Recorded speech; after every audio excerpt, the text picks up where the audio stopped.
লক্ষ্মী কুটিরের রান্নাঘরের পক্ষ থেকে নতুন আর একটা রেসিপি নিয়ে এসেছি। সেটা আপনার কাতলা মাছ, এই পোস্ত, মগজ, কাজু আর কাঁচা লঙ্কা এইটা বেটে সেই বাটনাটা দিয়ে কাতলা মাছ ভাপা হবে। কাতলা মাছটা আমরা পিস করে রেডি করে রেখেছি, নুন হলুদও মাখিয়ে রেখেছি। বাটনাটা আমরা বেটে নেব শিলে, এটা দিয়ে ভাপা মতো করা ভাপা দেখতে থাকুন। কাতলা কাটা মাছগুলো একটু কড়াইতে তেলে হালকা একটু ভেজে নিতে হবে।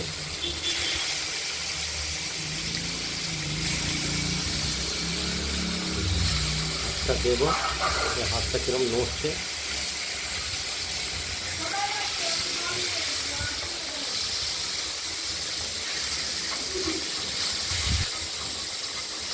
হালকা কাতলা মাছটা আমরা একটু ভেজে নেব। দেখছেন,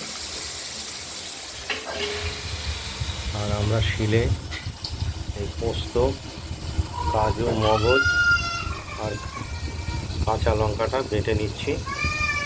কিছুটা হয়েছে, আরও দু একবার দিতে হবে বাটা, তাহলে কমপ্লিট হবে। পোস্ত, মগজ, কাঁচা লঙ্কা এগুলো বাটা হয়ে গেছে, আর মাছটাও ভাজা হয়ে গেছে।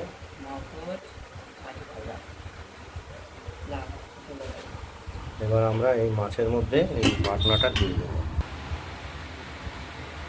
পোস্ত, মগজ, কাজু, কাঁচা লঙ্কা বেটে রাখা এই মশলাটা এর মধ্যে দিয়ে দিলাম। এই মাছ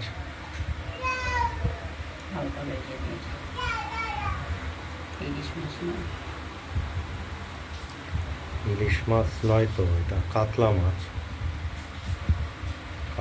ভাপা।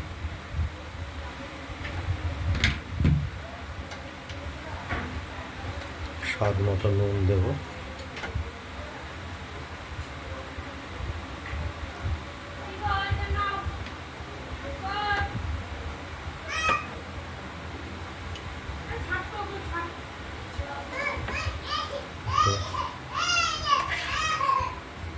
কাঁচা তেলও দিয়ে দেবো।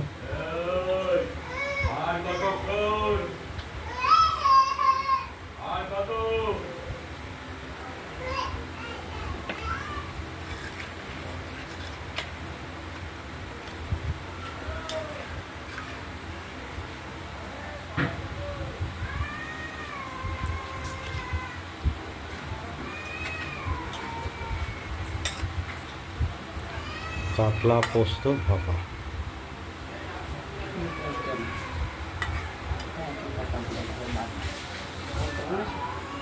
দেখতে, সামান্য একটু মিষ্টিও ব্যবহার করব, তবে মাছের ঝোলটা টেস্ট আসবে।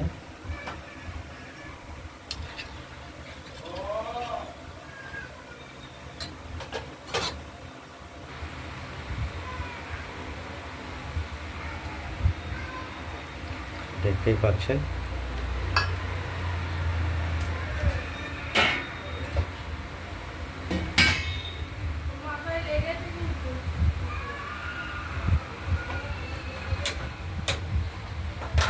আমরা নুনটাকে ধরিয়ে এই মাছটা বসিয়ে দেবো।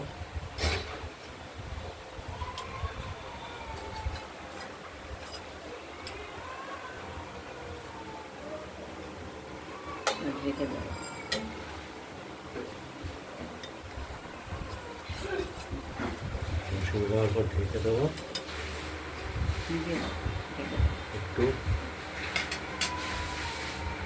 ফুটে উঠলেই আমাদের কাতলা মাছ পোস্ত দিয়ে ভাপা রেডি হয়ে যাবে।